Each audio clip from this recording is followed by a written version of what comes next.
And people can see and hear us now. Hey. Hey. That was at our fans, Johnny. That was not at you. I'm also a fan of our show. I own GameThatTune.club, the unofficial fan club of GameThatTune. Yeah, when did we get a social media site? Like, what? Yeah, with the whole OwnCloud thing, and I think they're working on an integration to where you can like log in using, a federated social media thing. So it's like, oh, I'll set one up so whenever that happens, we have that ready. That was kind of the idea. And they all logged in with it. Everybody knows me doing that, so then they all signed up too. So now we have GameThatTune.club. I do kind of love the fact that we have our own social media network. Yeah. Even if that's not what it is, I want to use that. It is. I want It to say basically that. is. Yeah. All right. Oh, I forgot to discuss I'll go the first. order. Okay. Just you'll go first. I feel like I might have a good closer in that I have a lot to say about my game. So if y'all want to take a break and just let me gush for like 8 minutes. Word. Okay. Love watching you gush. Yeah, I mean, I can go pretty much anywhere. My game is, versatile. Okay. We'll go Jesse, Fan Request, John, me, David. Johnny, I know you said you're not a big fan of these sours, but this is tasty. I might try it. It's very tasty. You say very or berry? Well, Johnny, I said very with a V, but yeah, it could be both. It's strawberry flavored beer, baby. It's I wasn't looking to make a pun, but I'll do it. All right. Don't make them. Yeah. Don't threaten me with a good time, baby. All right. You guys ready? Nope.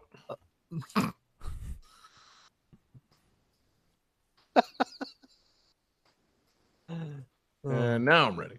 All right. Wait. I take it back. I'm not, because I'm almost done with this beer. That's how good this is. I need a second beer already. I should have gotten beers. I didn't.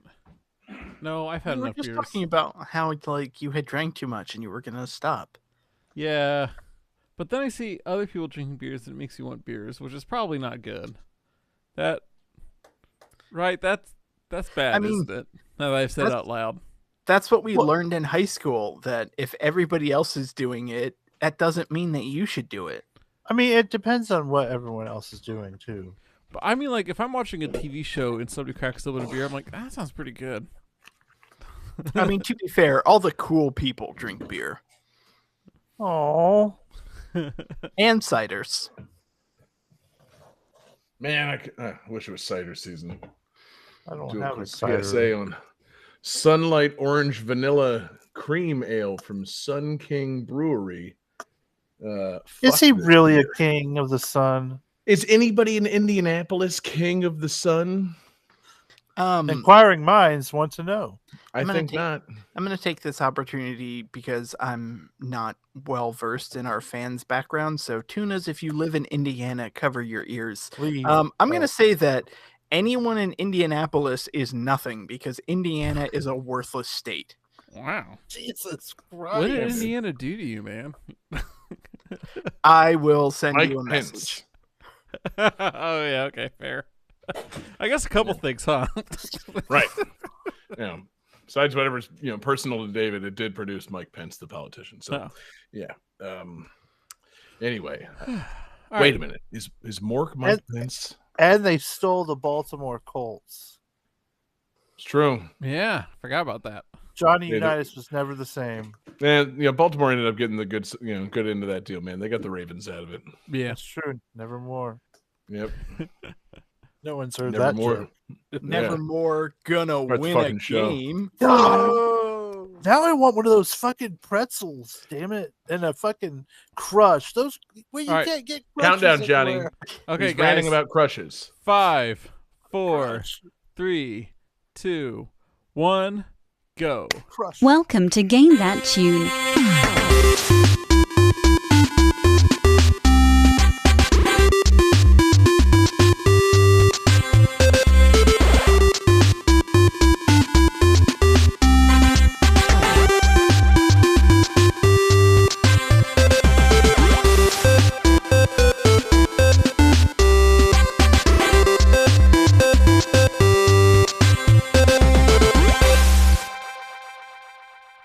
Oh, yeah. What is going on, everybody? It's Game That Tune, and we are back in the house once again. It's your boy, John Harrington here. We've got John Regan with us. Say hey. Hey. We've got David Fleming. Say hey. Hey. And we've got Jesse Moore. Say hey. Hey. Hell yeah, guys. Welcome back. Game That Tune in the house for episode 284. And my goodness, guys, it's going to be a great show tonight. If you're just joining us here on Game That Tune, what we are going to do is quite simple. We are going to listen to video game tunes. We've each brought 3 songs from a game. We're going to try and guess each other's games based on the songs with a little bit of trivia. We are going to goof off and have a ton of fun. And the winner at the end of the night picks the theme for the next episode and plays their bonus tunes. And our winner last week was the fantastic David Fleming. And David, he's got a fantastic theme for tonight's episode. I'm feeling good about this episode, David. Feeling good about this theme. Tell everybody what it is. I'm glad you're feeling good because that is the theme. The theme is games that make you happy, games that make you smile. I just want to share some good vibes all around tonight. Mm-hmm. Now, David, are we being prohibitive with that? Are we saying good vibes only? I mean, no, but We I gotta also draw a like, hard line sometimes. You know, those good vibes only people. You got to think about how tough it is to live a life like that. Like, well, you know, I'm also you can't let confused anything negative enter your sphere. I mean, come on, man. Well, I'm also thinking like the theme was games that make you happy. So like, does a really shitty, awful game make you happy? Sometimes. It can. Yeah. Okay, Yeah. so I guess the 3 of you picked really awful, shitty games. I mean, So this'll David, be a come fun on. night. It depends on where the happiness comes from. I mean, we all grew up renting games for our Nintendo 64s from Blockbuster. They weren't always very good, but you got good vibes connected to that feeling, man. That feeling of going to the store and trying out, I don't know, fucking War Gods for the Nintendo 64. Like, Then I think John picked win back tonight. Res on the I did. PS2 may not be a great game, but you can get that trans vibrator hookup and get, some great vibes out of that. Okay, That's so true. like the theme is games that make you happy, and we'll see how everyone interpreted that tonight. see, the funny thing is, brief sidebar as we begin the episode, we never talk about like, oh, hey, what you guys playing? But I started playing a little game this week called Metroid Dread, and I am shocked by how happy it made me to play that game. I'm like, now, I know David used this for the episode for a show already, several episodes ago, but I'm shocked that in spite of the title, Metroid Dread, a title literally with a different feeling in it, it made me pretty happy to be playing that game. I was really enjoying it. So I was just like, oh man, do I run it back already? No, I'm not breaking the rules. And it's a hard thing to explain. I don't know why I feel so happy playing that game. But Well, that's what something That's what we're here to find out. Everybody Yeah. brought a game, it made them happy, and Mhm. let's share why. Exactly. If you if you find your happiness having your face penetrated by an Emmy, that's your business, baby. If you can justify it, it could be on tonight's episode. So, man, we got 5 fantastic games, great games, good feelings, good vibes.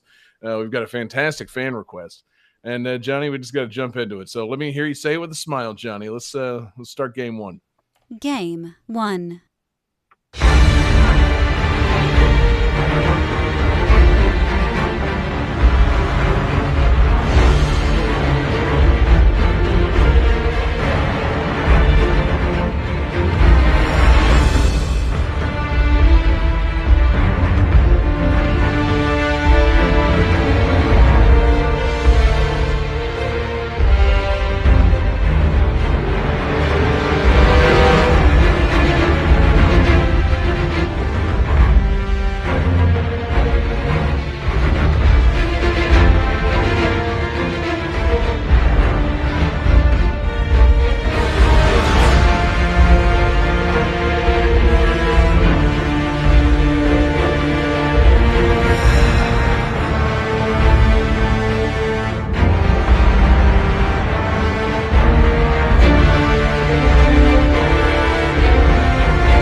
All right. This game sold 12 million copies worldwide after 17 days of its release, with 1 million of those in Japan alone, which makes it one of the fastest selling open world games of all time.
So I'm sorry, Jesse, you said 1 million copies in Japan in the first 17 days of release? Yes. Okay, I am feeling very confident in my answer. Okay, cool. I can't wait to see what you guys got.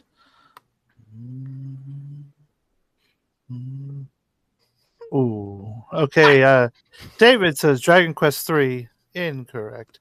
What? And Johnny and John have the correct answer with Elden Ring. This is Elden Ring. So little Oh, indie is game. it? Yeah. Maybe you've heard of it. Little game that came out a couple weeks ago.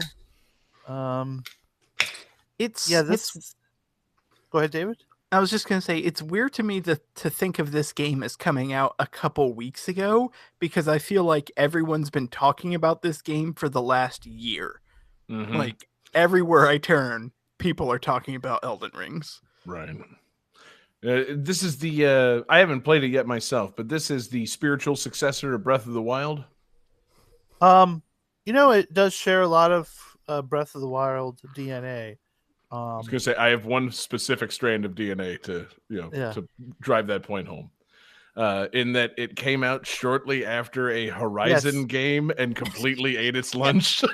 Totally did. Oh my god. Those poor Horizon developers, man. They just can't keep on fucking making win. these fantastic games with these fat, hairy-faced women, and they just can't get past these other open world games that come along and eat their lunch. You didn't see that, David, where people were getting real mad because Aloy has facial hair. I support Aloy's like a fuzzy mammal? face. Yeah. Yeah, that's like Like every person. I was gonna make a big stink about it, but I was like, no, we're having fun tonight. But yeah. And I have good vibes about Aloy being a fucking angry round face with a little bit of peach fuzz. Like, it doesn't bother me, really. Like, if that's what people want, that's good. Yeah, exactly. Like, I'm I'm sorry. She's got full cheeks and a little bit of fuzz. People who are like, oh no, women have to look like plastic dolls are just fucking wrong. Well, If that's anything, I'm weird. just exhausted about the Aloy discussion because graphics have just gotten out of control. I simply don't want to know about this at all. But I'm sorry, Aloy is not in Elden Rings, is she, Jesse? Is she? So in the character creation, you could curate a character that looks like her. Probably, I've Can you seen get, some like, a cool like fuzzy character face armor? cosplays in that game. Yeah, you definitely can get fuzzy face armor in this game. Is it like the Soul Calibur character creator where you can just straight up make a Mega Man boss? No, not at all. Oh. It's not. Damn. That would Dang. be even crazier. Yeah, So this Jesse, game. you've got 6 minutes to talk about Elden Ring. Oh shit, 6 minutes. I'm just not actually setting a time limit, but this is just Okay. such a like immense fucking game. I'm just like, man, this is the kind It of is. game that is not served well by our format. So this game makes me feel every emotion. But Oh yeah, Pre- we never pre- limited the theme to just one Yeah. emotion. predominantly though happy. Like an example, I would say, I'll get to a point where I get real frustrated and I'll be like, okay, I'm gonna take a break. I'll turn the game off, I'll go in my room. Not 20 minutes later, I'm like, man, I wish I was still playing Elden Ring. Yeah, I kind think of I could push past this. I could try one more time, and then I'll do that, and I'll fail again. But then the thing about Elden Ring that's really great, and it's probably my favorite part of the game, is if anything gets too challenging for you, and you just had enough trying, banging your head against the wall, you can just go fuck off and do something else because the game is so freaking big. Like it really got into my exploring and video games thing. Like that's what I loved about Wind Waker. That's what I loved about Breath of the Wild. That's what I love about like Skyrim. Is just you see a thing over there that looks interesting, and you go to it and you find stuff. Maybe it's cool stuff. Maybe it's just junk. But you went and like. That's what I love about the Fallout 3 and New Vegas games. Yeah. You just like, oh yeah, I got a pretty big world to explore here. Like, I can't fuck with that thing yet, but I'll go, I don't know, the other way. Yeah. And just see what's over here instead. And like Noelle was like, so what's this game about? And I'm like, shit, I don't fucking know. Yeah. And then I was like, wait, I know what it's about. It's about this. It's about me being a fucking wizard, trying to find cool magic and shit, and hoping that these fucking monsters with 12 plus arms don't eat me. And that's the story of the game. What more do you want in a game? Yeah. Like the game is so much about making your own story. Like, yeah, there is this other story about like, I don't know, some like dudes that tried to become immortal or some shit, and now they got like weird like dragon arms. And is the story really of any consequence whatsoever? I mean, is it not just like explore? I don't know, try to find things, complete the game with one, maybe like if you're really feeling like a badass, complete the game in one, kind of character class, and then come back and try it again with something else. Like, it's like, okay, chips are cool, right? You like to eat a chip. But you know what's real good? Like salsa, guacamole, like dips and stuff. And then at that point, the chip is just a vessel of getting that delicious stuff into you. So this Elden Ring, the story is just a vessel to show you like really fucked up monstrosities you get to fight. All right, like all of a sudden, like you're like, okay, this thing has 13 arms, like 6 heads, and like swords coming out of its face. I don't know why I'm fighting it, but holy shit, I'm fighting this son of a bitch, Yeah. And then the story is, what did you do to cheese the boss? He's like, oh, I got it stuck on a wall and I hit around the corner and fired lasers at it. God, that's my kind of story right there, baby. Yeah. Oh yeah, this flaming wolf got clipped through this ceiling, and I just shot it a bunch. I don't mind. I got up on a balcony and made the boss fall down a hole. So, oh yeah, like those are the stories in the game. Like, now, does that happen very often? Can you defeat a boss by accidentally making it fall down a hole? There's some fucking goofy ass shit you can like do with bosses, which is really good for a fucking slob like me. Like that feels like almost like a Lord of the Rings reference. I know we don't want to get into Lord of the Rings being basic bitch fantasy, but I love the idea of like you facing down a Balrog and then just dropping it down a goddamn chasm and moving on. Like, pretty much, yeah. There's some stuff it's like oh fuck this thing, bang, you shall not pass. The only thing that would make it better is if there was co-op where one person kneeled behind it and the other person shoved it over so it tripped. There kind of is co-op. I saw a video today of this guy. So you can have like other people invade your land and like try to kill you, but you can also and you can invade other people. But there's also like co-op. People can join your game and that's like half the way I beat like the hard bosses is I just let some other do the work where I shoot magic from behind. And but so I saw this guy, he was fighting a dude, and the dude kicked him off of like an elevator shaft, and he fell down the elevator, but the elevator was going up, and when he landed on the elevator going up, he had two of his friends that were there, and so when they rose up, the dude just kicked the one dude off. These other two dudes just showed up and beat his ass, and it's like, oh no, I thought we had him. That's pretty funny. Had a damn hero moment planned. That's awesome. But yeah, there's lots of moments like that. Like don't get me wrong, it's still fucking hard as shit, but there's a lot to like mitigate the difficulty with the amount of things you can do, and you know, you have more freedom to experiment with more weapons and stuff to figure out what things you can work with. Magic is very helpful. One thing I'm wondering are things, it's not like in any way randomized or anything, right? Like you can go, if you say we're on a second playthrough and you knew where something really good was, you could go find it. Oh yeah. Okay, that's good to know. Because like I would want to do all my exploring and kind of really take note of where you find the good shit. And then if I'm, manage to beat this game and want to play through it a second time, like, go find those things right off the bat and get strong right from the beginning, that kind of thing. I don't know. I'm exhausted by like the open world games where it feels like you're not always, you don't know what to expect. I don't know. Yeah. Sidebar, but I'm intrigued by this game fully and thoroughly. I just, having not played any Souls games, I'm not sure. That's the thing is, so is this more accessible than the other Souls games, or is it just too fucking cumbersome being, a Souls game on top of the like most immense open world possible? I would say it would be more accessible because, like I said, like the only other one I put some serious time in was Dark Souls 3, and like if you got stuck on a boss, like you basically just had to go farm for souls in like the areas you've already done a bunch. Okay. And but so not actually just go find something else, like another boss or side quest or anything like that. No, you were pretty much stuck there. Okay, that's much more appealing to me.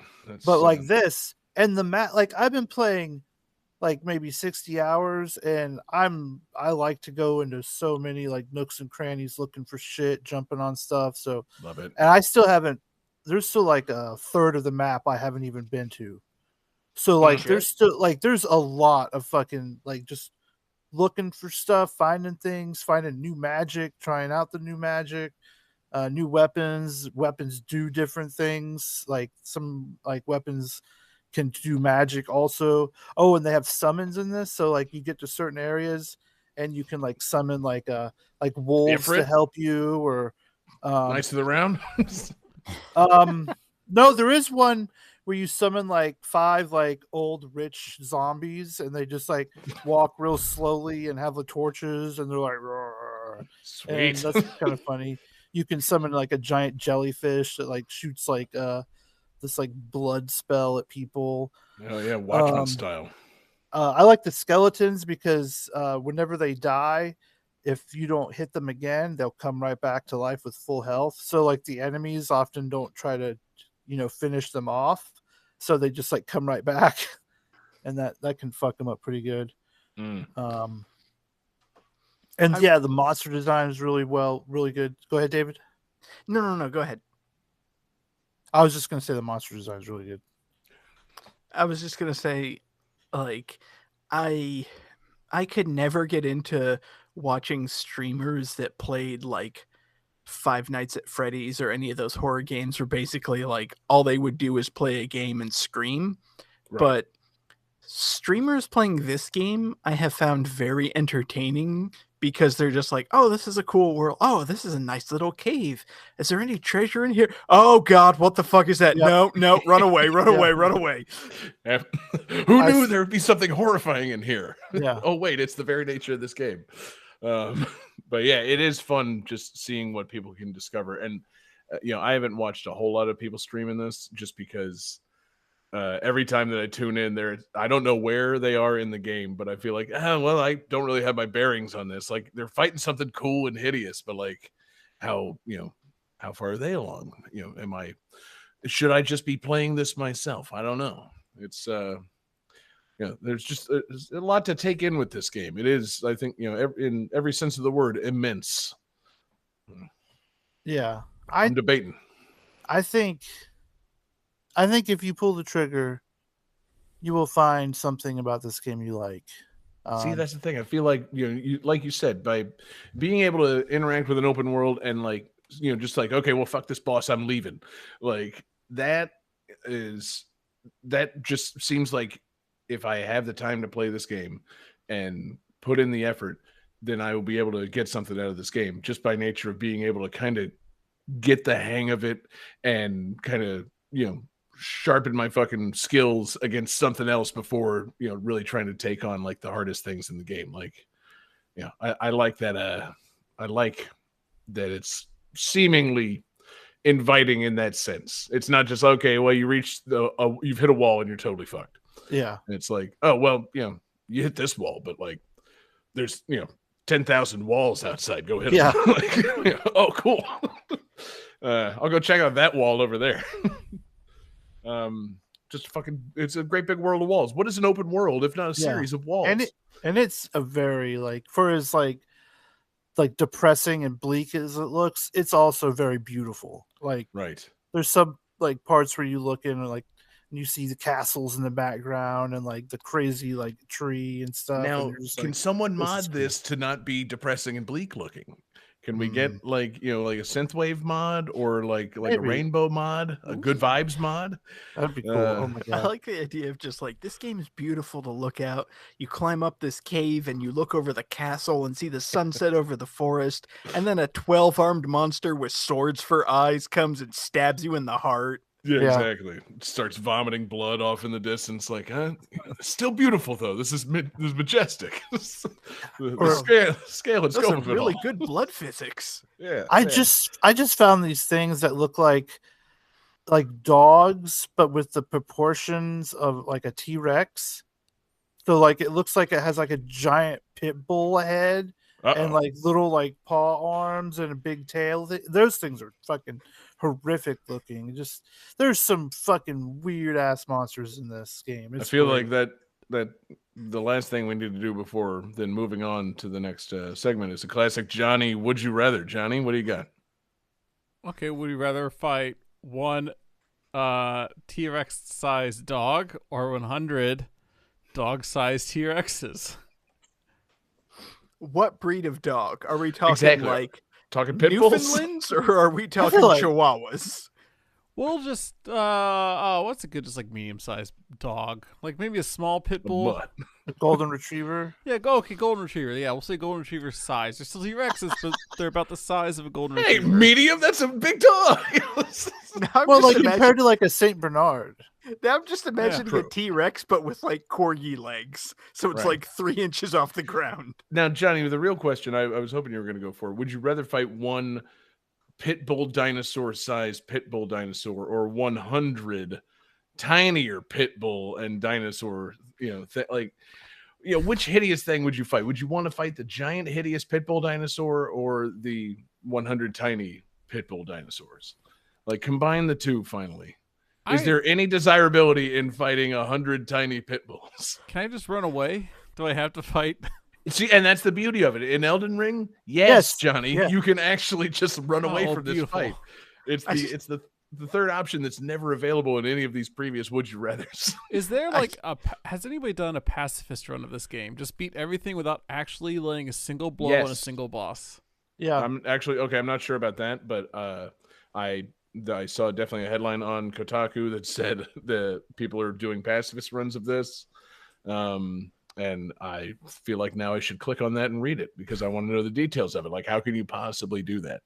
Like, these games have is it the whole run is just making the bosses accidentally fall into pits? Probably is it a Looney Tunes run? Pretty much. Like, I'm into it.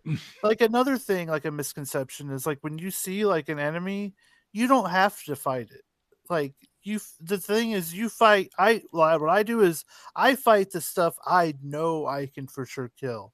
If I see something, I'm like, maybe I can kill this. I'll poke at it and see what happens. And if it looks too scary, I'll run. Yeah. But there's like some things that you're like, that looks kind of tough, and then you're like, oh, okay, it's not as bad as I thought. So it's like a lot of trial and error in these games. Yeah, that's what I like, baby. But you're constantly learning. Yeah, sounds good. I do want to say before we move on to the next game, shout out to Mork in our Discord who posted a picture of that monster. And Jesse, your description is exactly right. That looks like a dog grafted onto a T-Rex skeleton. Oh no! Yeah, those things are. I don't care for that. No, that's upsetting. We need to mod this game. This game needs to be less of this. Oh my God, that's hideous. Don't love that. Anyway, Jesse, excellent pick. And we could talk for hours and hours about this game, as I've been made to understand. So before we do that, we should probably just continue listening to other songs from other games tonight. Game 2. Yeah, that's this ticket.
So, trivia for this game.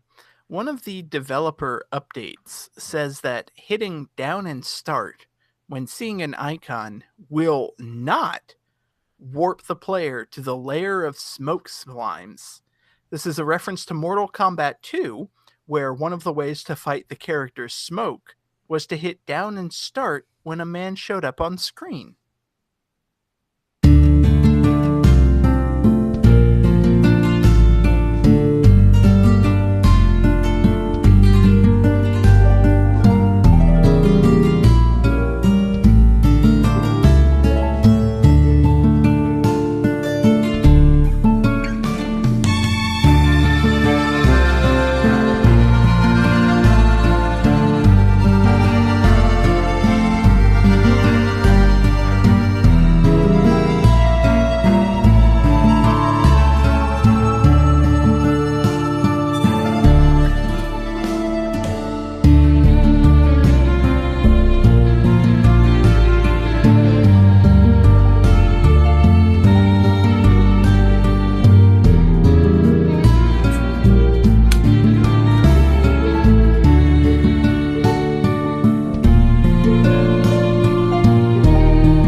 All right, so as you guys are writing your answers, shit, I just closed the window. I do want to give a special thanks to Tay in our Discord because this is our fan request. This fan request was also seconded by Akadar. So let's see those answers. Jesse seemed very confident. Johnny has a very surprised-looking penis. Jesse says Elden Ring. Sadly incorrect. And John Harrington has the correct answer. This is Slime Rancher.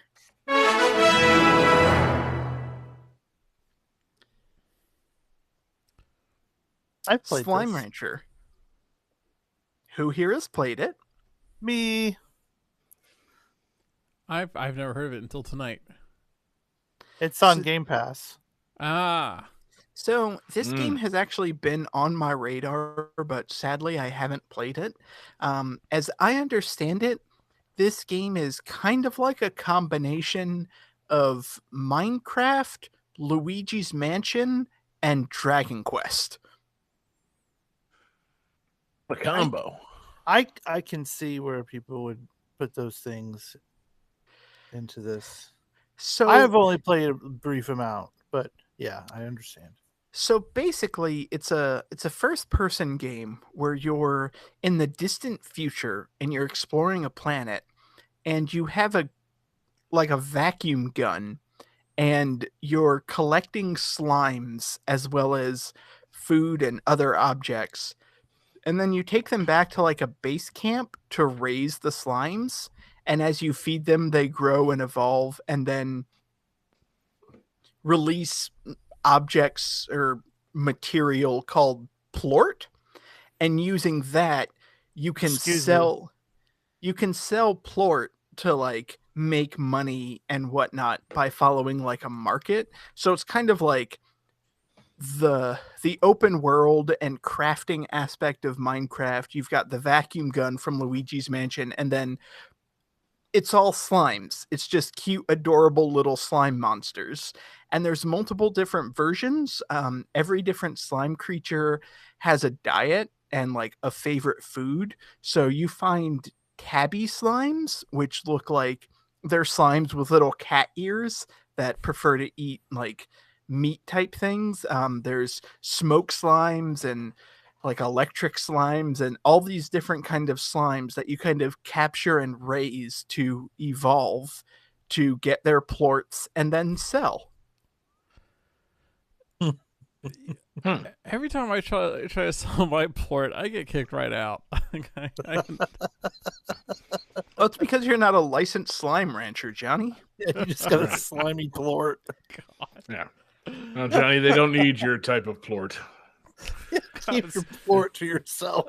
Yeah. Your slime ranch, and all I can think of is like a brothel in Nevada. It does kind of seem like the name for a brothel in Nevada. Plenty of plort going on there. Yeah. You know, and plort seems so much of like an onomatopoeia. Like, yeah, it does Plort. sound like It's a noise that when you pull it out and it makes that sound. goodness. See, plort is one of those words airtight. that's completely innocent, but somehow sounds very, very naughty. Exactly. No, it's bad. You know, I can just see it in like a comic like sound effect, like lettering bubble, and I'm just like, oh, I don't even want to imagine what it's next to. When Ugh. Batman punches a villain. Oh, I thought you were reading some kind of Batman porn comic again. I told you to That stop is reading also those, what I man. was talking about. Yeah. The new one came out and it had the Riddler. Batman Except he porn changed comic? his name the Diddler. Oh no! Well, it was sitting right there. But yeah, so David, this game Outside the dentist. it's looking pretty dang colorful. Pretty happy. It's very cute and it's very charming. It has a really soothing soundtrack. Every like area that you explore in the game has multiple variations. There's like a sunrise version, a night version, a sunset version, and there's different songs for each version. So like you get super chill vibes during sunset and whatnot. And it's just, as I said, I have not played it. It's on my list, but it seems like just a very charming, relaxing game. Like one of those games that you just kind of like, I had a shit day. I just want to decompress. I'm going to play an hour of Slime Rancher. Yeah, I'm gonna go feed my slimes. It's gonna be soothing. And so this is in no way connected to Dragon Quest. These are different slimes. Yes, they are not the Dragon Quest slimes, but I want to say like 90% of the creatures are slimes. You do Dope. find chickens randomly. And I think there are some enemies. I know that if you can, this is going to take us down a path. You can like breed slimes. You can sort of combine two different slimes to make a different type, like a hybrid version. But if you Makes try to sense. combine 3 different ones, they become these like evil tar slimes that will try to Ooh. like kill you. So there are enemies in the game, but yeah, predominantly it's just cute squishy blobs everywhere you Mhm. look. Yeah, they look It's my pretty middle happy. name. Jesse, cute squishy blobs everywhere more. So the slimes, they're not at any point like aggressive? Is it just like, kind of capture and like, breed and feed the slimes and they're as happy the whole time? That's kind of the vibe I'm getting from the screenshots here. Like, Yeah, Doesn't- pretty much. it doesn't At seem least- like you fight anything. It seems like you just go find them and take them back and feed them, make them happy, continue to make them happy. Like, I can't find a picture of a slime looking upset in any of these results. Yeah, pretty much. Like I said, you don't have an actual gun. It's kind of like a vacuum gun. So you kind of either suck up slimes or you suck up food to then feed to slimes. Right. Like it's a very charming game and it's very soothing and adorable. But Yeah. it has an open world to it. Mm. Not in an Elden Rings way where there's Oh, okay. eldritch abominations trying to stab you. Right. More just kind of like, Just oh slime. wait, I can climb up this mountain. Oh, there's a cute little pink slime. Yeah. It's not like you find a really hard to feed slime and you're just like, I can't feed this slime, and you just have to walk away and go explore another corner of the map. No, it's just slimes. You just find them and feed them and ranch them. Just keep exploring and finding more adorable slimes. I like it. I like that we've gone back to back with open world games, and they are so drastically different. Like, You know what I don't like? I honestly don't care for how many times we've said slime just now. We're saying slime way too much. I'm And we kinda just with started the show too. Yeah. And I mean, we got through the whole Elden Ring thing without saying slime. And now I feel like we've gone way past our slime quota in just this segment. I'm sorry. Yeah. You got a problem with slimes? Try to use the words ooze. It's starting to lose all meaning, man. Or it's just starting Yeah, to but feel sure. weird to say it. It's not Ooze Rancher, it's Slime Rancher. Right. What about like Is there a difference Nickelodeon? between slime and ooze? What about Gak. Nickelodeon Gak Rancher? Yeah. Ooh, Gak Rancher, yeah. Good old Gak Rancher. John, to get to your question, I feel like there is a difference. I feel like Ooze is less sentient than Slime. What about Floam? Yeah, we're talking old Nickelodeon products. You mean the Ferris Bueller's girlfriend? Whoa! Floam? What? Hello. Oh, I thought you said Sloan. I'm sorry. No! I know what you thought he said there, and yeah, that really makes it funny. What about that sand that doesn't get wet, David? Where's that fall in the slime Kinetic sand? spectrum? Flint Marco? Squand. No, yeah, squand. You can drop it in a fish tank and then pull it back out, and somehow it's dry. That's what Nickelodeon made me believe. Is Oh, that yeah. Can What you about ranch that that? What about that Spanish dessert? Flan. Come on.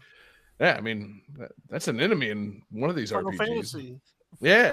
Flawed. You mean Ferris Bueller's girlfriend? Fran? Yeah. Flan? You mean Fran Ferris- Drescher isn't in this. Ferris Bueller's friend that they steal the car from? God, I would love so much if you were just like, no, never mind. It's okay, David. Yeah, we shouldn't be on the Ferris Bueller tangent because you shouldn't have thought that Jesse said Sloan instead of Floam. That's That was a fun one. Yeah, this is adorable, man. I can see why this might inspire good vibes. I'm getting a good feeling off of it. Not a game I want to play, but the kind of game that if my son said, "Daddy, I want to buy that game," and like play it and interact with these adorable slimes, I'd be like, "Yeah, good." Like, I'd be like, son, with what money do you have to buy this game? Yeah, get a job, kid. if for some reason that kid's able to browse the eShop and he lands on that, I'm like, maybe. Okay. Not going to say no. Daddy, I want to play this game. I don't know. You're not shoving a chainsaw into anyone. Exactly. I don't know that that's right for you. Sorry, my 4-year-old son. You're going to need to finish Metroid Dread before we buy a new game. And then Grand Theft Auto 5. Yeah. Let me It's back introduce you again. to Bayonetta 3. Hey. Yeah, man. Great. I was going to say great pick, David. And then I realized this is the request. Great request pick, David. Way to pick a fantastic request. Do you want to give props to the requesters again there? Yeah, shout out to Tay in our Discord who requested this. Yeah, good request. Love it. David, anything else? Do you want to real quick rank the slime-like things that we've mentioned in this segment? Do you want to do like a tier list? Not really. S tier, it has slime. No, well, S tier also contains Sloan from Ferris Bueller's Day Off.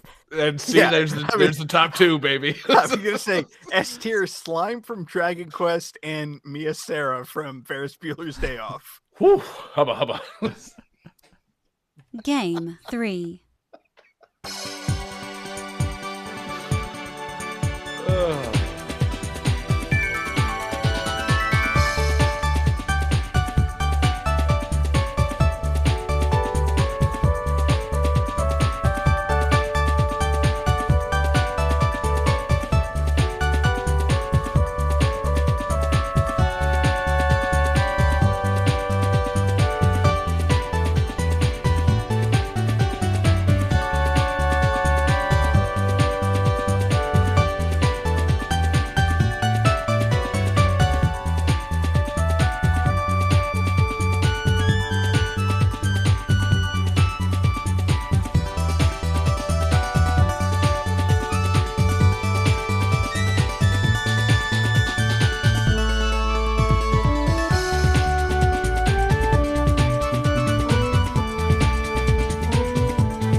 All right, guys. So this game received an enhanced port in 2008 for the PlayStation 2 and in 2012 for the PS3, 360, and Windows that added, amongst other things, time-based features and Easter eggs, including special costumes and new stage backgrounds.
You're muted. John, I think you're still on mute.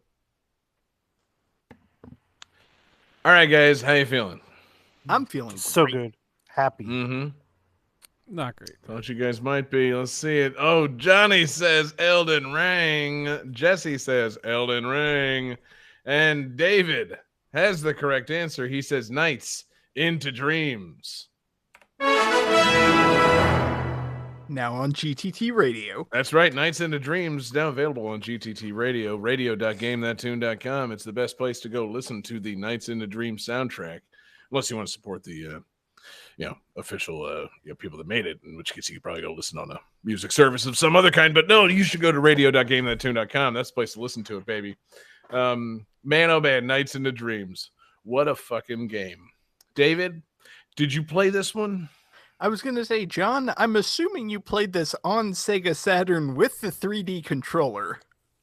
Did I ever? Did you? No, I did not. Okay. Of course not. God, no. I have not played this game in the slightest. I have not played this. I have not played the Wii sequel to it. I have very little Nights experience. That said, this game makes me happy, baby. This game's fucking great. Look at this fucking game, guys. I was going to say, I've not played the original Nights, nor have I played Christmas Nights.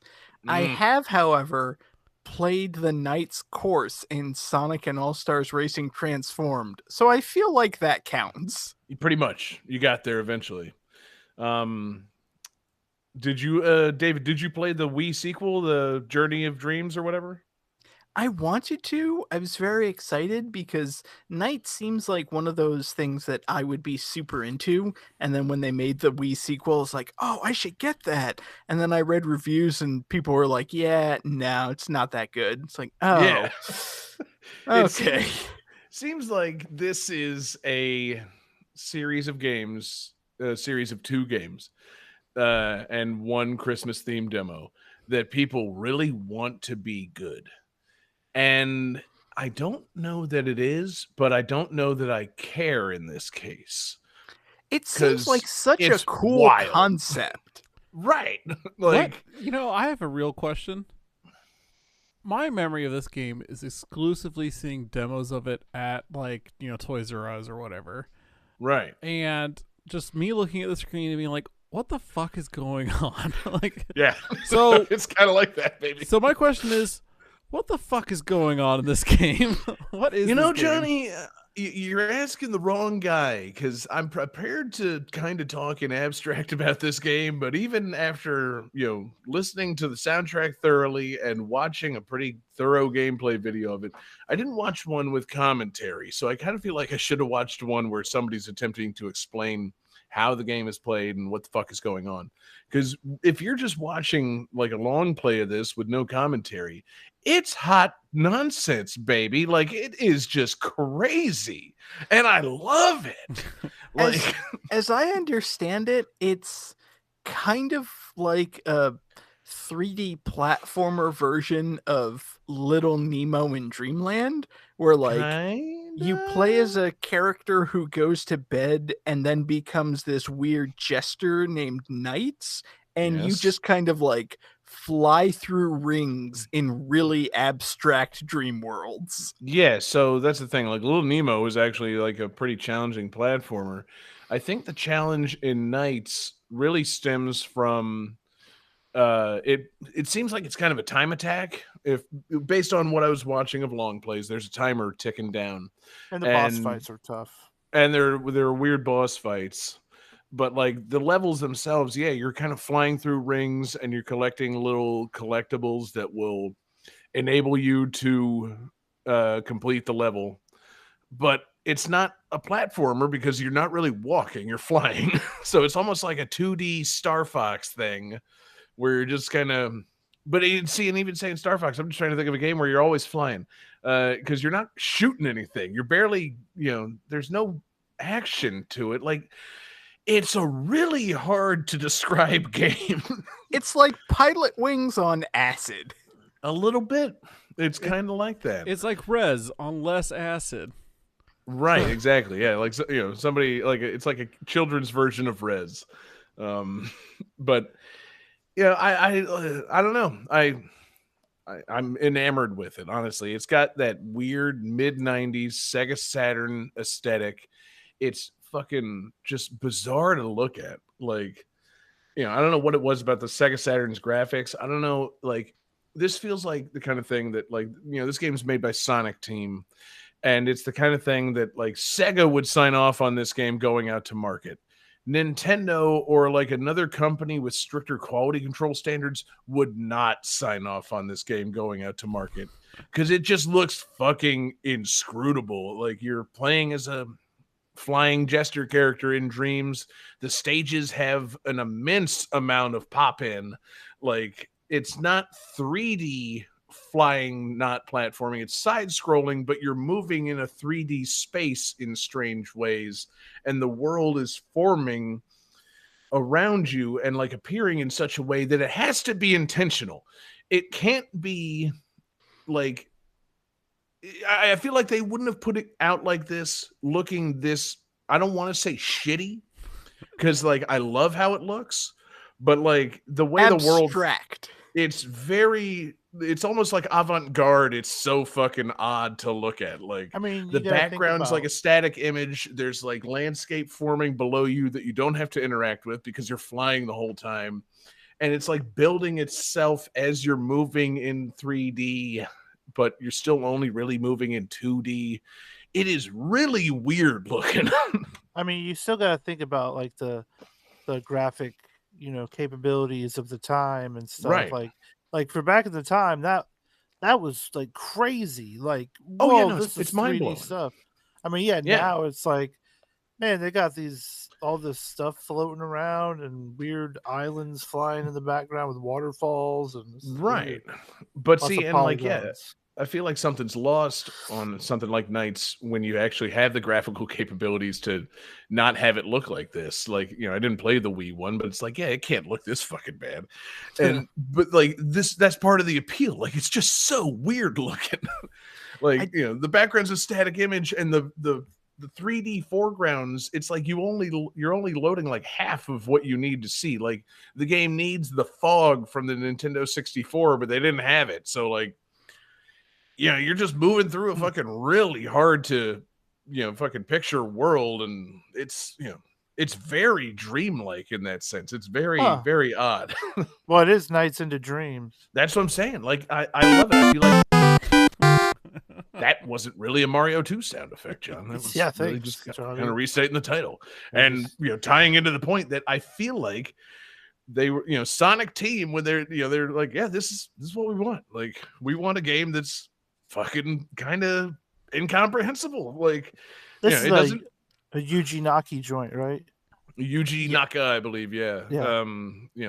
Who is like the creator of Sonic, and he's the producer on this. The director is Naoto Oshima. I'm not sure what other games Oshima's made, but I know Yuji Naka recently.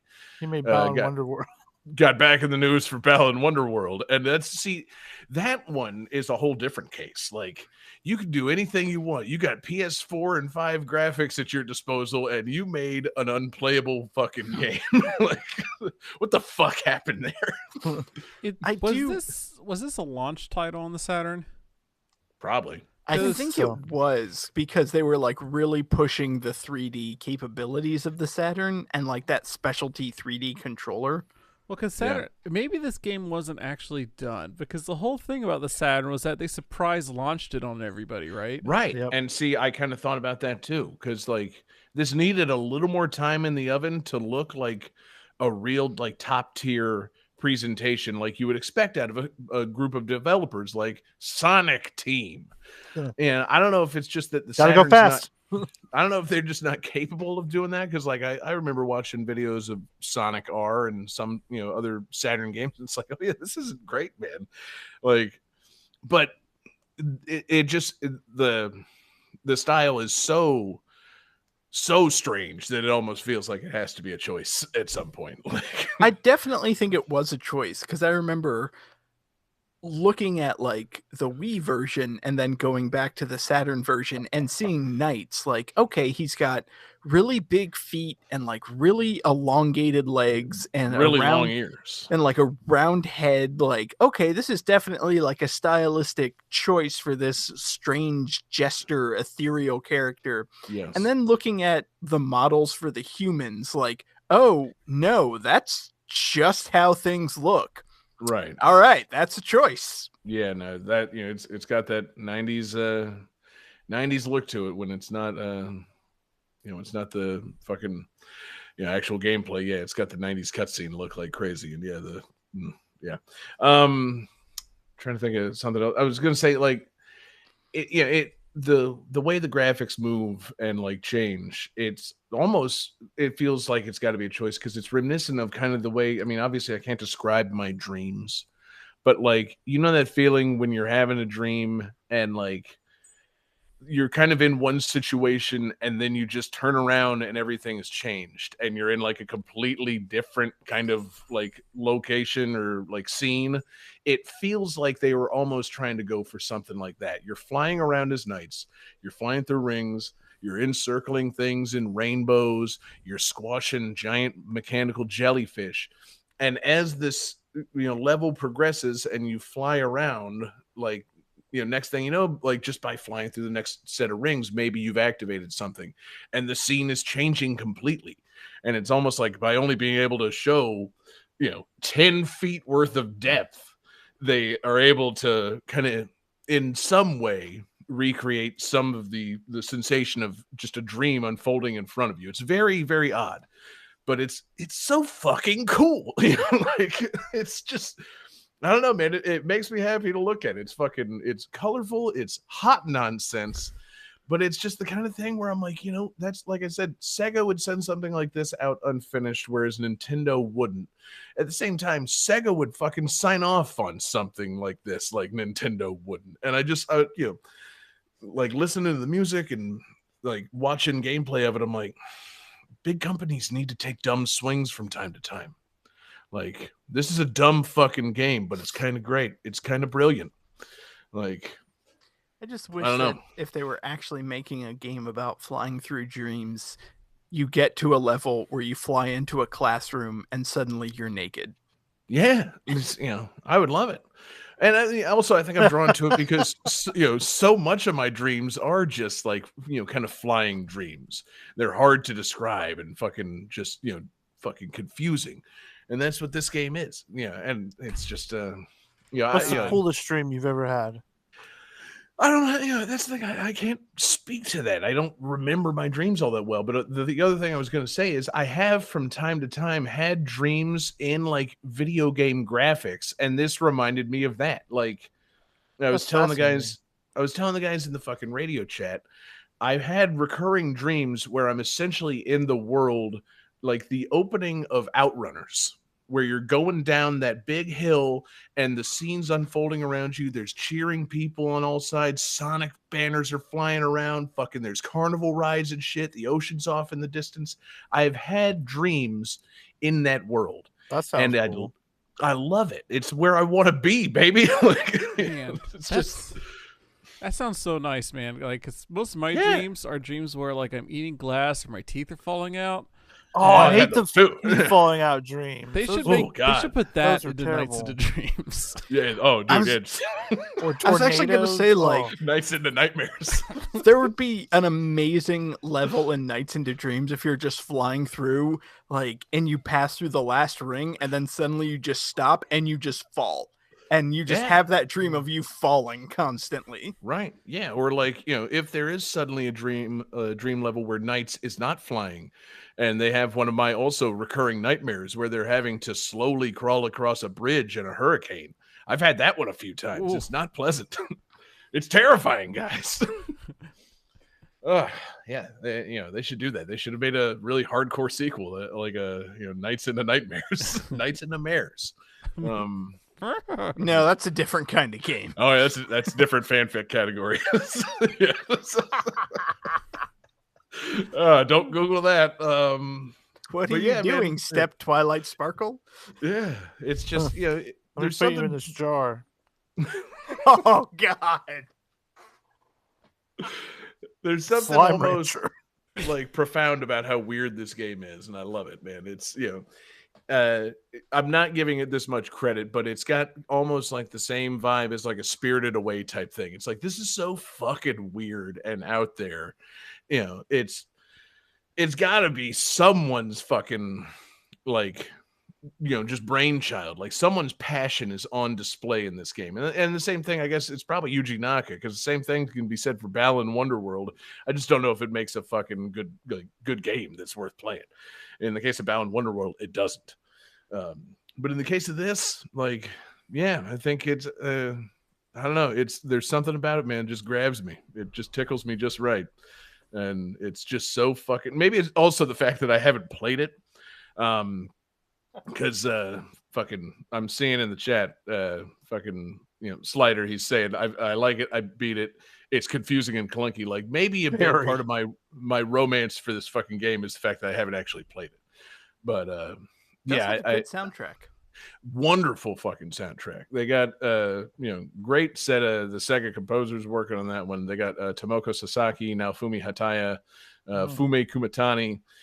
Just really great people that have done other work with Sonic games and whatnot. That last song was one of the boss fights, and that's a bop. I just I love the soundtrack. It's fantastic. It's just yeah, very very airy and dreamy until you get to those boss fights music, and then it turns into like 90s Sega CD music, and it's like, yeah, good, fuck yeah, this is the perfect combo. Like there's a lot to love about this game, but I'd like to see somebody get their hands back on it, like Not Yuji Naka, because apparently he's really proven with Balan Wonderworld that he has no idea what the fuck he's doing. You lost your chance. Yeah. But See, it's my baby. I'm so intrigued by that game. I don't want to put forth the time to play it, but I'm fascinated by it. Just Like, wanna how do you make Wake a up game one day and be like, where it's oh, like, I know all okay, about it. yeah, but like, I don't. That's the thing. I don't want to watch a video of it. I want to experience it myself. But like, it looks so fucking bad, and like everybody has said, like, yeah, you can't make a game where you only press one button. What are you doing?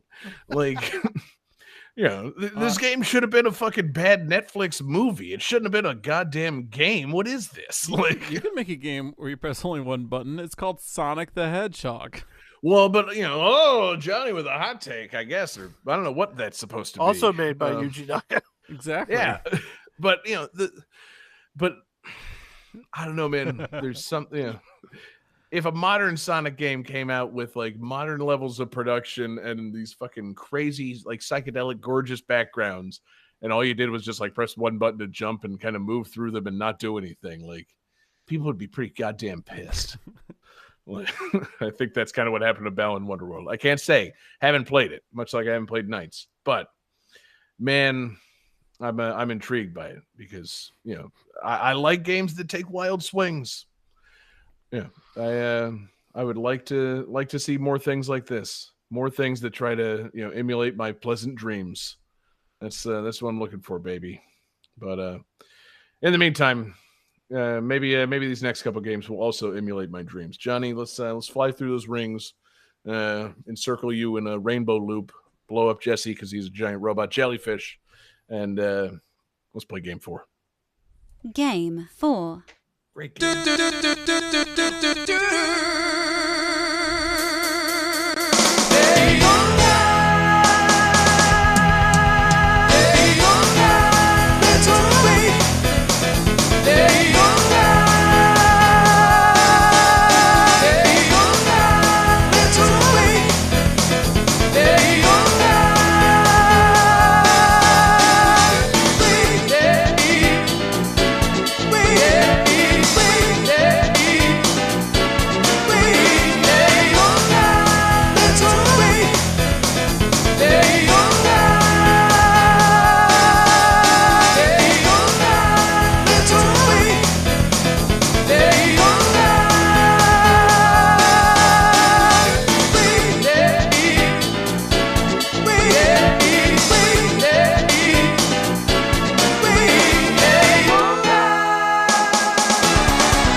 right, guys. So a little bit of trivia. This game features this racing game features 5 base characters, 30 bonus characters, 60 racetracks, 29 battle arenas, and 15 map hell racetracks.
All right, who's got some answers?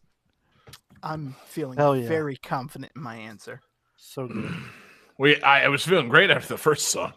Kind of lost me after that. I was like, John's gonna love it, then he's gonna hate it. Let's see Well, what happens. I still love it. I'm just baffled by it. I don't know what we have here. All right, well, we'll see him. Okay, so David Drew, I think I can't tell. Those are penises in space. No, penises racing. Penises on a Yeah. racetrack. That's really good, David. Yeah. Jesse says Elden Ring USA, and John says Ducktone USA. Ducktone. None of these are correct.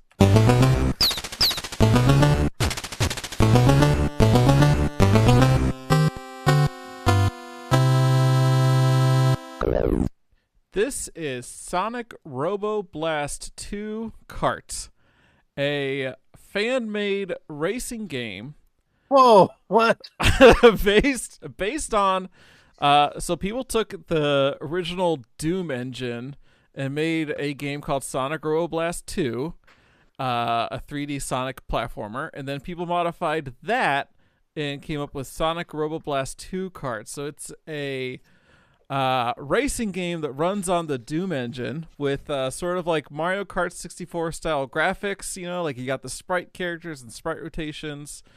It comes with an insane cast list. Like it gets awesome. Because there's the 5 base characters: Sonic, Tails, Knuckles, Eggman, Metal Sonic, and then you have bonus characters, including characters like the Motobug, Mighty and Ray. What is the Moto Bug? He's the first enemy you see in Sonic the Hedgehog 1, the little bug dude with the wheel. You can race as Doom Guy. You can race as Beat from Jet Set Radio. I'm gonna have to ask you to pause for a second, Johnny, because I feel like I need to quote one of the great philosophers of our time, John Harrington. What? And it's awesome, and playing it makes me happy. It's got a great multiplayer mode. It's got all your standard kart racer things like items, like you've got speed shoes or sneakers which give you a boost. You've got like enemies from Sonic 3 as power-ups. It's just ridiculous. It's absolutely ridiculous. Wait, enemies are power-ups? Yes. How the fuck does that work? Like, in Sonic 3, you've got in Hydro City Zone, you've got those little like shark jet things. You can get those as an. It's not a power up, but an item. You get those as an item, and they kind of act like a red shell. Basically, they track and hit an enemy. And then it's got levels from not just Sonic games, but they've got a Daytona Speedway Zone map.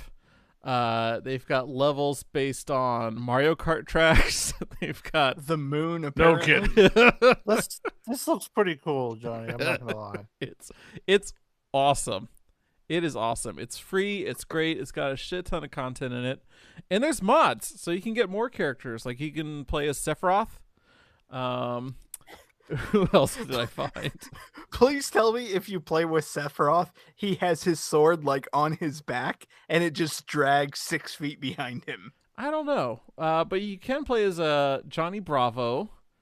Quote and Curly Brace from Cave Story. That's all cool. all the Eevee evolutions. I don't know, man. Like anything you want, basically, it probably exists. Yeah, exactly. It's a fan game. You can do whatever the fuck you want with it. Yeah. What is even reality? Yeah. And yeah, I mean, if you look up any videos of this, it's very fast paced and insane. It looks amazing, and it is amazing because I've played it. It's one of the few games on the show in recent times that I've actually played. It's quite good. Well, that is good. That really scores it some points, John. Like, I would be disappointed to learn that you brought a fan game on the show and hadn't played it. That would really piss me off. So yeah, have any of you guys played this game? No, but it looks cool. No, I'm- I've never heard Where of can I this buy before it, now. John? Ask me. You in a week. can't. You can only download it for PC. For free. You can play it on Linux, but there's So I'll no never play it. there's no Switch port. Well, no, it's on Windows also. Yeah. And Maybe you can play it on Linux, therefore I'll never play it. Yeah. Got to take principled stances at some point in your life, and if anything could be done on Linux, I don't do it on my computer. Oh, they've even managed to. Somebody ported all the Mario Kart 64 characters in, so you can play as all of them. All of them. Yeah, There's 8. All 8. yeah, but it's you can play. They took the time to get them all in there. Yeah. Oh so- man, Tay in the chat is hitting us with a nice piece of knowledge. This game has absolutely no single player content outside of Time Attack. There are no CPUs. To get the full experience, you must rely on split screen or online multiplayer. Yes. Yeah, the online multiplayer is really the key. Or split screen. I've done a lot of the Time Attack on my own, and it's still pretty fun. I do enjoy the Time Attack and trying to earn medals and all that. But the multiplayer is where it's at. That's what it's all about. Is there matchmaking? Literally.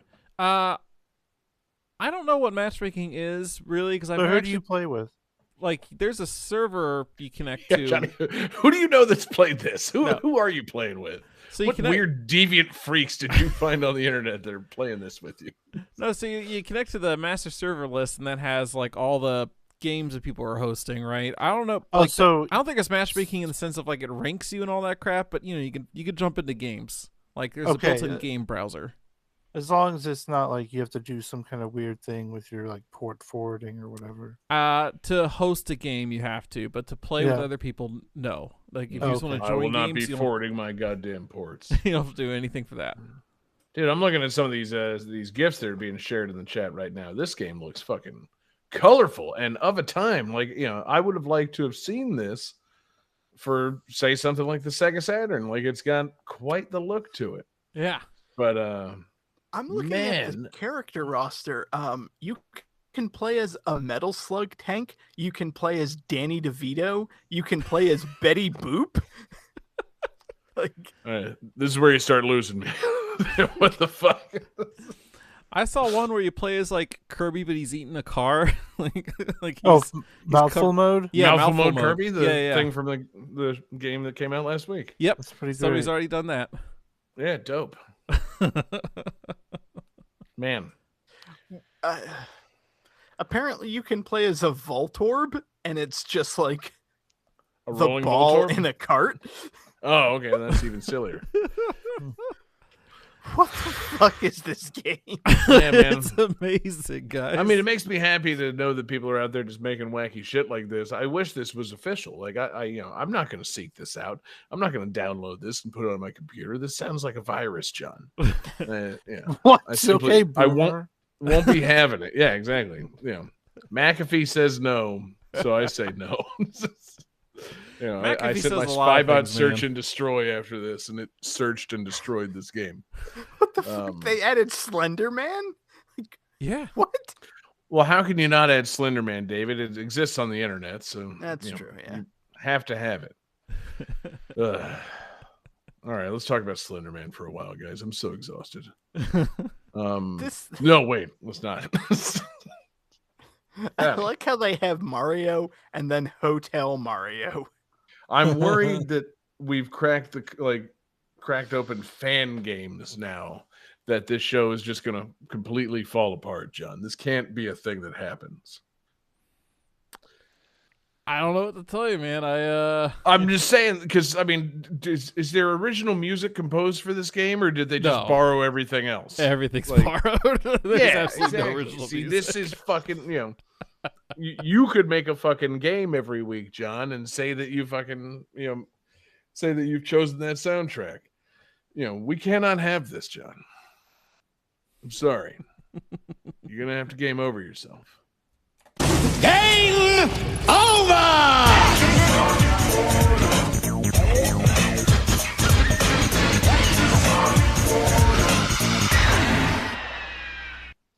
Is Raul Julia in the game? I don't think he is. No. You know, I'm looking at the list Good of pull. characters, and honestly, probably. Yeah, He we should should probably be. find an M. Bison, specifically Raul Julia's M. Bison. Oh, no, not in Bison Raul Julia. Gomez Adams. Yeah, I wouldn't want to race his M. Bison Raul Julia. He was sick. He was dying of cancer. I want to race his Gomez, baby. So apparently there's I just recently learned about this, and I'm gonna go off on a tangent. Adam's Apparent- Family Values cart. Apparently there is some movie about like time traveling into the era of Frankenstein, and Raul Julia plays Victor Frankenstein, and that sounds like an amazing casting decision. It does sound like a very good casting decision. I'm very intrigued by that. I don't know of what movie you speak, but if it exists, I'm interested in it. Johnny, can you play as Frankenstein in the game? Probably. Either Everybody's young here, or man. old. All of them. They're all here. It really is the Smash Bros of fan-made kart racers. Everybody's here. Oh man, I'm not against it, Johnny. I'm just not for it being on this show. Again, I have to take a strong stance against this I had to find for a the Sonic purposes game. of this show. I had to find a Sonic game because Sonic the Hedgehog 2 comes out Friday. I found a fucking Sonic Team game, Johnny. Did you ever consider looking at that? Nope. Absolutely not. Yeah, you should have, because guess what? Knights, apparently made by Sonic Team, doesn't have Sonic in it, but it's Sonic Team's game. So yeah, don't forget that, John. Sonic Team does more than just Sonic. Mm. You're not interested in that, are you? Absolutely not. Yeah, no blue, no deal for Johnny. Johnny, fuck all this noise. Let's keep going. Game 5.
All right, so enemies in this game are referred to as Nephilim, which is a reference to giant beasts that existed in biblical times.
All right, gentlemen.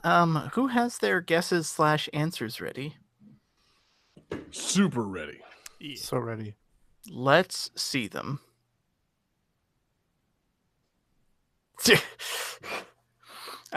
So Jesse says Elden Ring. Sadly incorrect. John Harrington says Sonic Bible Nonsense Cart. Sadly incorrect. John Regan has the correct answer. This is Dawn of the Monsters.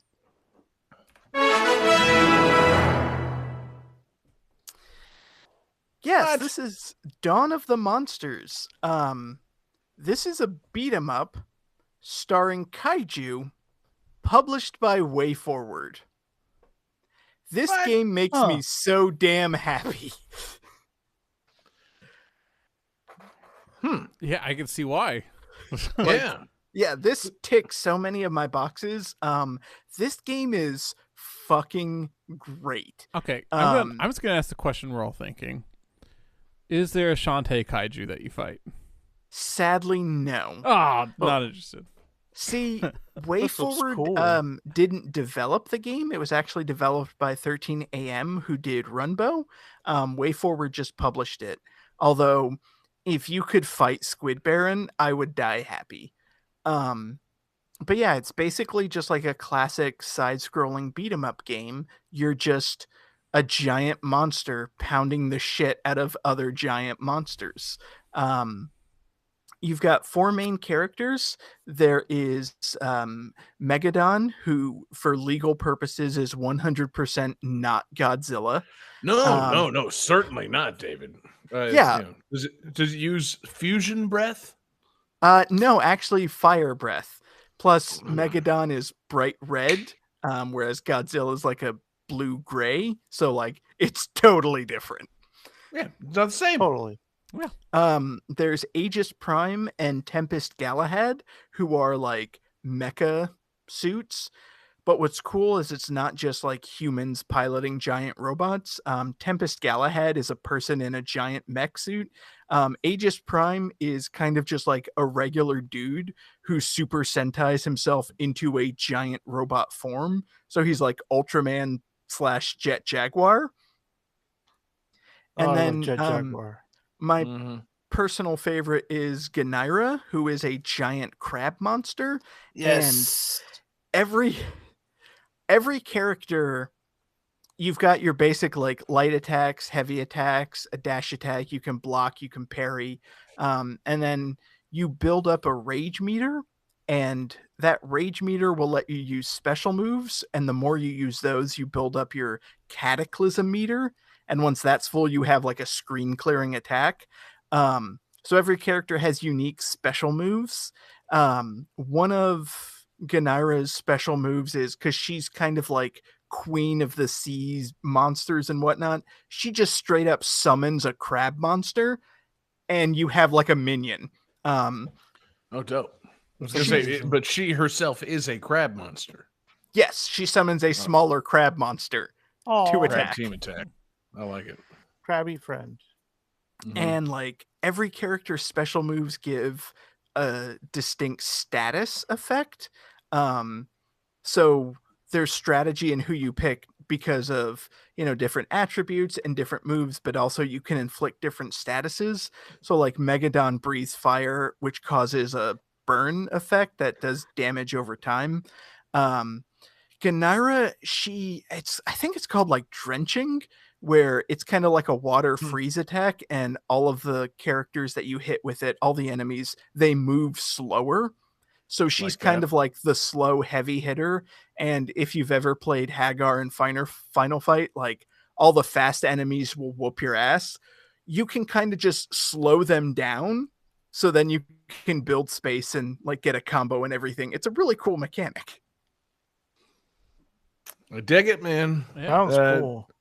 So, how much of this is King of the Monsters? For legal purposes, it's None. not Because very.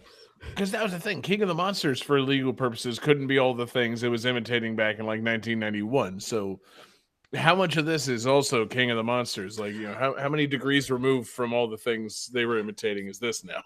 Oh, I thought you meant Godzilla King of the Monsters, the movie. No, that I meant came the out not that SNK long ago. arcade game, Okay. the beat 'em up where you're playing as kaiju monsters.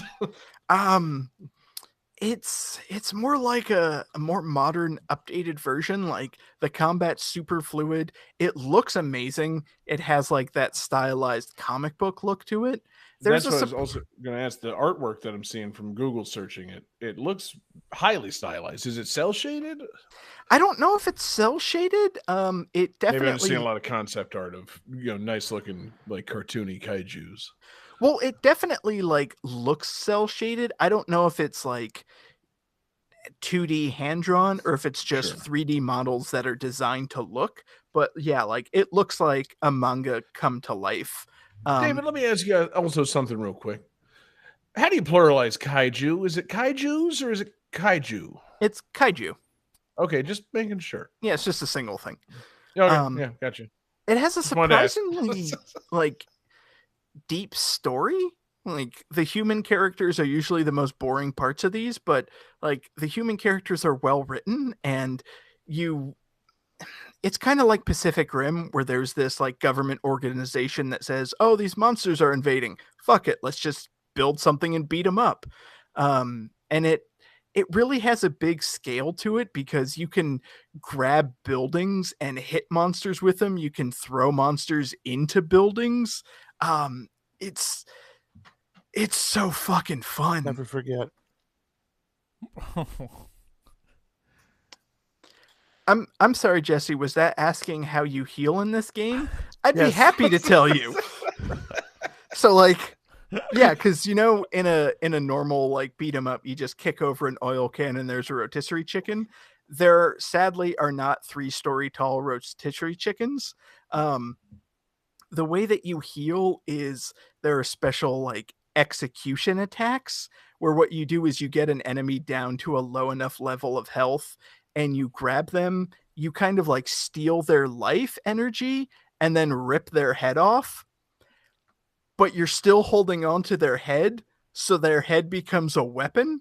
So instead of like picking up a random pipe on the ground, you just rip a monster's head off and then use that to beat other monsters with. This game is so fucking fun, guys. It's pretty great.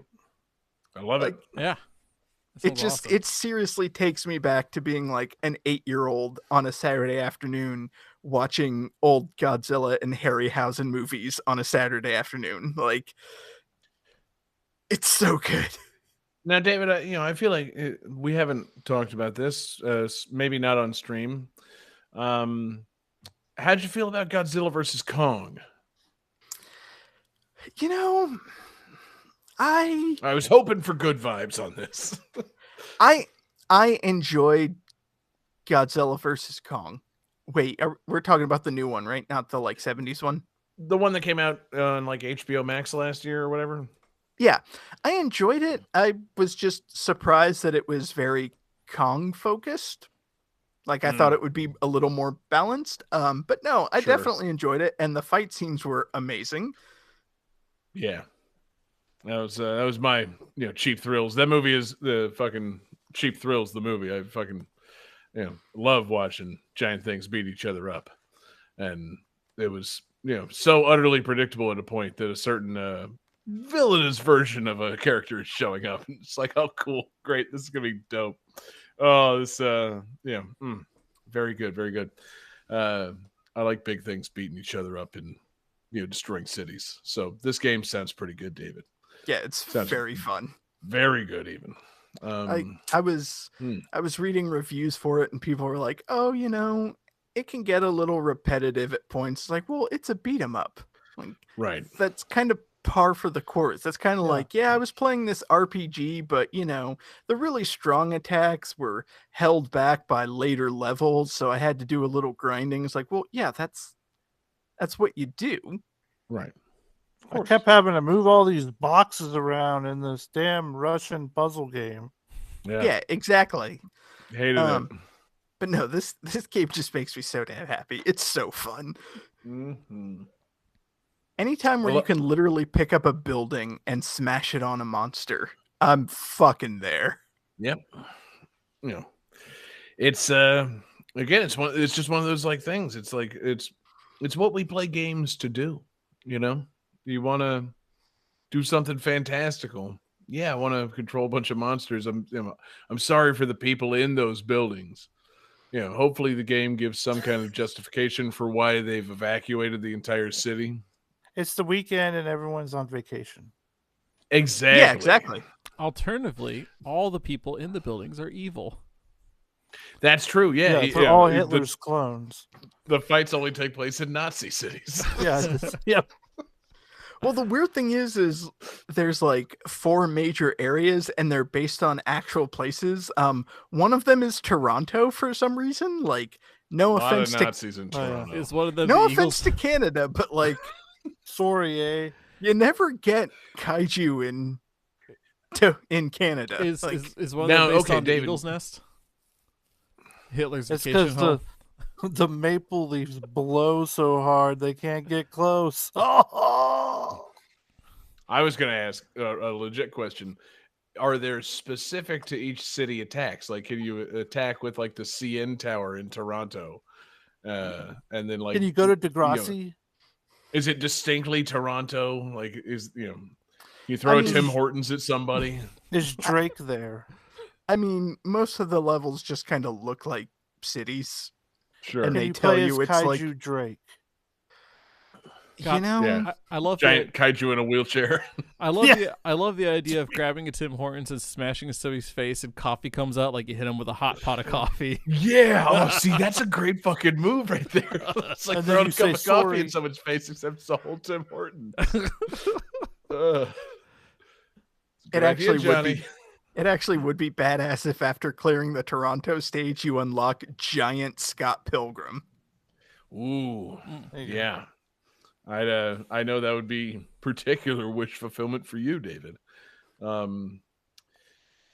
yeah, so are there more characters coming at some point, or is this kind of it? Like, As far as I know, it's just the 4 characters. okay, no Mothra.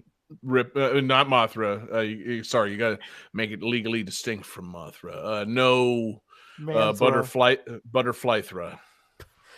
You know, I was kind of hoping there would be a like Mothra analog. You kind Flothra. of From Ferris Mothra Bueller's Day Digital. Off.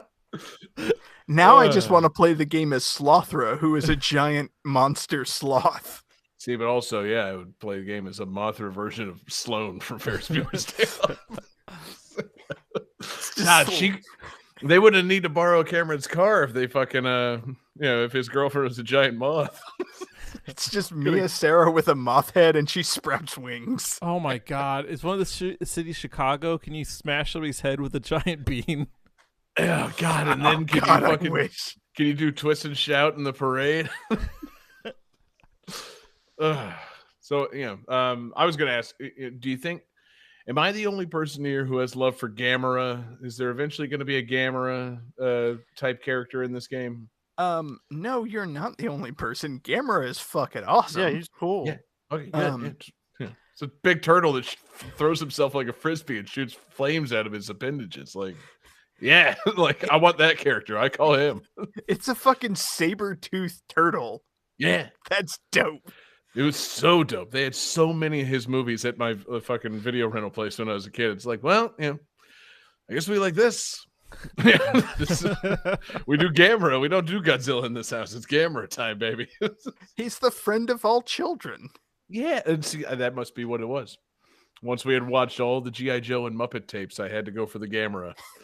Yeah, made sense. The I'm logical gonna next look some of step. that I'm gonna look that shit up. Yeah, I miss my sadly, my it's big just turtle the- boy. Muppets to Monsters. The John God. Harrington story. All right, now, Leon, I don't want to go off on a forever tangent here, but a Muppet Kaiju Oh my movie God. is maybe the only thing left that we need in this world. Wait, Who's that giant wait. hairy one? wait. When you say Sweet Muppets, Fozzie? No, the big. He's like a Sweetums. man Muppet. Yeah, Sweetums. Swedish chef. No, No, Sweetums. David's John- breaking up a little bit, but he's saying the Swedish chef. no. are you talking about a kaiju-sized Muppet or a Muppet-sized kaiju? Yeah, 100. Would you Muppet rather size- fight one kaiju-sized Muppet or 100 Muppet-sized kaiju? See, it depends on which kaiju we're talking about. And who's operating the Muppets? Like, Yeah, is Frank 'cause- Oz there? Because that you're just fucked in. Because, like, yeah, if you turn Gamera into a Muppet-sized thing, he's a pretty normal turtle at that point. He can still But throw there's like 100 of them. throw himself like a flaming frisbee. It's kind of terrifying, but I think I would take my chances on that versus even one kaiju-sized Fozzie Bear. Like, Yeah, because like a kaiju-sized Fozzie Bear is going to be controlled by a kaiju. Like it's just Gamera. You don't know that. It could just be With like Fozzie. 6,000 Frank Oz's. right. One giant Frank Oz hand popping up from the underworld controlling this kaiju Fozzie Bear. With like, especially in the case of Fozzie, you got to assume he's got like wacky props and he's going to scream bad jokes and destroy the whole world. Yeah. I think I'd take my chance on the tiny Gameras. I love the idea of a kaiju Muppet like, I'm coming to destroy you, but I can't leave behind this line of buildings at my Exactly, waist. yeah. That's very You- important. You're going to need to come interact with me. Oh, God. Knock, Yeah, knock. okay. Last thing, let's just go around the horn. Knock, knock. Who's there? Kai.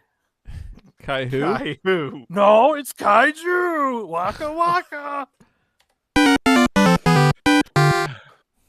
I was going to say, let's go around the horn and just decide, name which Muppet would make the most terrifying kaiju. Johnny, go. Oh man, probably Sam the Eagle. Oh, God damn it. How'd you take Sam the Eagle from me, son of a bitch? David?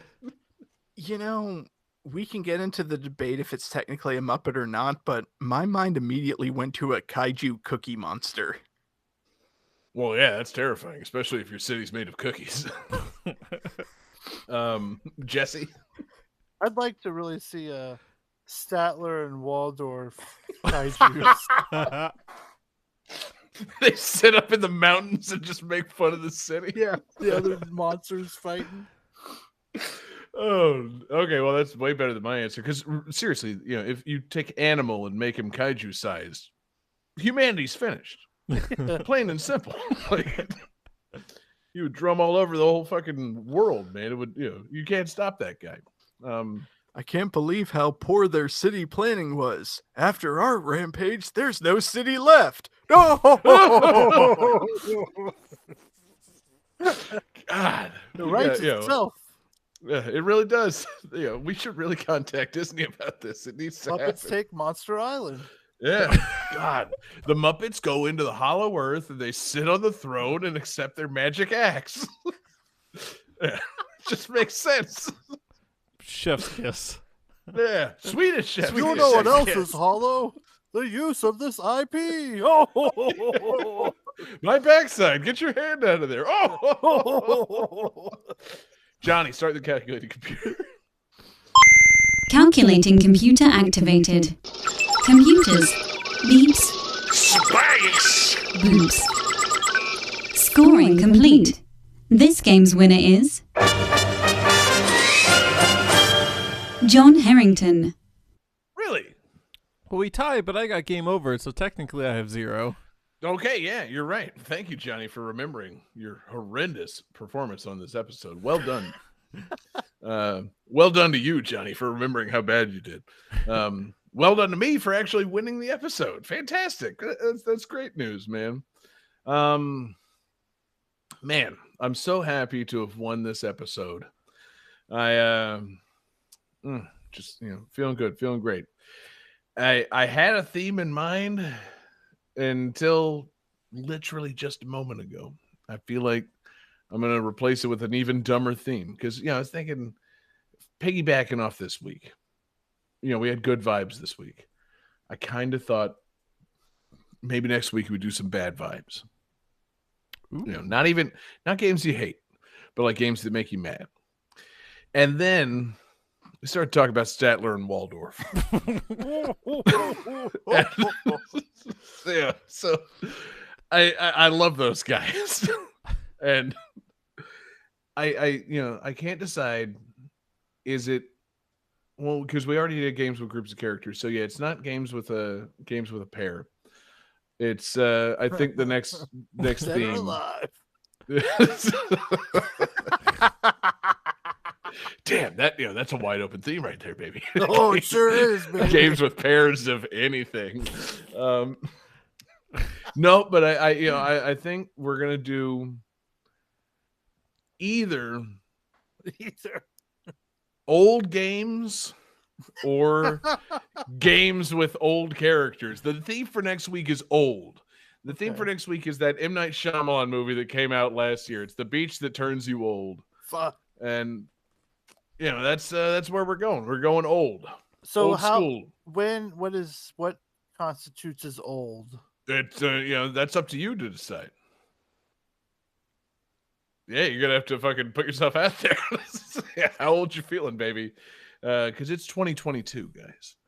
Yeah, I don't know if you know this, but like, we're getting old. Well, the 90s was only like 8 years ago. Yeah. Right. Do you want to tell them? What was that fucking? I saw some idiotic thing. It was like Star Wars came out closer to the launch of World War I than it did to the modern day, and I was like, that can't be right. And I feel like it's not right, but maybe it's World War II. Either way, we're old. I And, saw time. Time marches on. I saw Sadly. this thing on the internet, and Yeah. it It had a something about minion on it. I Star read it. I Wars. shared it. Well, Cracked that's me up. impressive. I feel like most things with minions weren't read, just shared. No, you just see a minion, you hit share. That's how us olds do it, baby. banana. I saw Yeah. some idiotic thing. Oh, he must have checked the mirror. Oh, He posted a selfie. Yeah, so anyway, the theme next week is old. That's it. Going for it. Statler and Waldorf, baby. And yeah, that's what we're going with. Old characters or old games. If you want to fucking qualify that, feel free. I'm for it. And I hear any objections? I'm trying to think of a Statler and Waldorf joke, and I can't do it.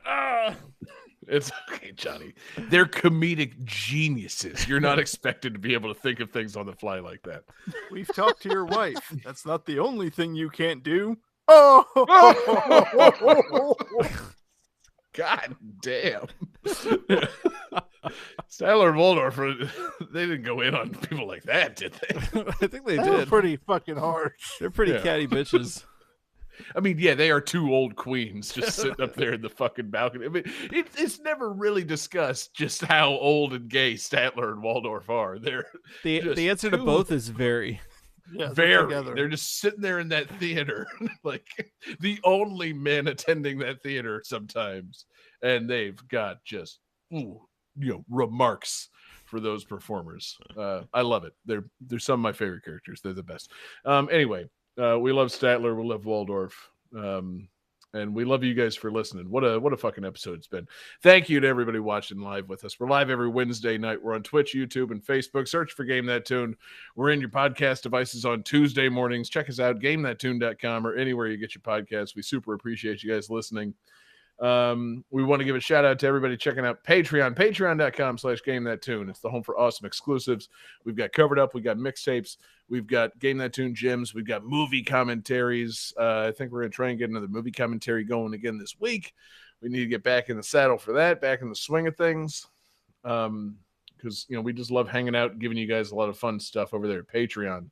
Want to give a shout out especially to our absurd fans on Patreon: Alex Messenger, Lance Revere, Damian Beckles, Bradford Stevens, Taylor Y, Sam L, Mork, Tasty, Grimmery, Phoenix Tier 2121, Unsaddled Zebra, and Akadar, a fantastic group of patrons that we have at patreon.com/GameThatTune. David took the request this week, and our request was from Tay in our Discord. Tay in the Discord. That's Taylor Y on Patreon, baby. Tay, fantastic request. You can make your requests via our Discord server, or you can hit us up on Twitter at GameThatTune, or hit us up GameThatTune@gmail.com. We encourage you guys to join our Discord, hang out with us. Any of the songs that we play tonight, music that we play tonight, is going to show up on our radio stream, radio.gamethattune.com. Check us out there. We appreciate you guys hanging out and loving that radio stream. And I think there's nothing else. So, we gotta send it home with, the big reveal, my bonus tunes. One of the big things about this game, Knights. I don't know if you've heard of this game that I talked about for a short period earlier tonight. It makes me happy, this game. However, certain songs might inspire different feelings in me. There's something about some of the music in these games that just hits you right in the fucking nostalgia bones.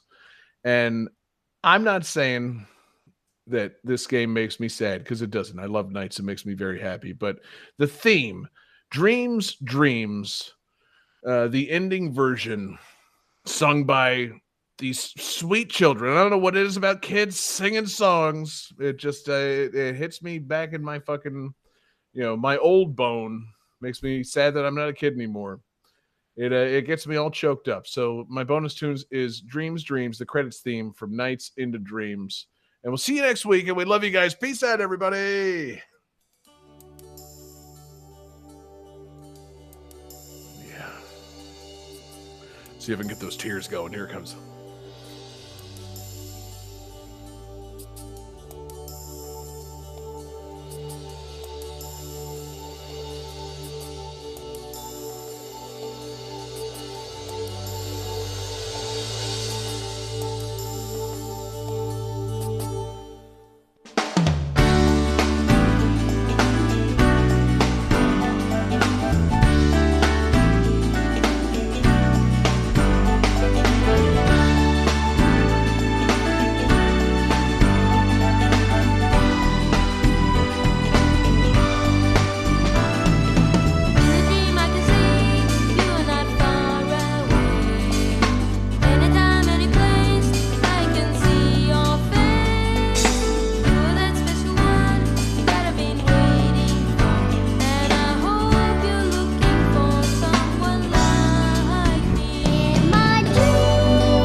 Nothing.